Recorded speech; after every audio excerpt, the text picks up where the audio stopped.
சின்ன முருகைய சிங்கார முருகைய சின்ன சின்ன முருகைய சிங்கார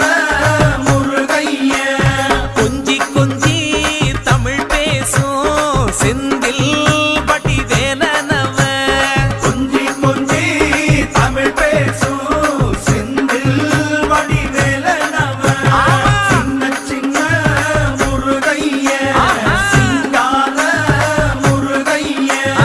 கொஞ்சி கொஞ்சி தமிழ் பேசும் செந்தில் படி வேலனவ சுப்பிரமணிய சாமி என்பார் கார்த்திகேயன் என்பார் சுவாமிநாதன் என்பார் முக அமுதன் என்பார் பாலசுப்பிரமணியன் என்பார் கருணாகரன் என்பார் கதிர்காம கந்தன் என்பார் கதிர்வேல சுவாமி என்பார்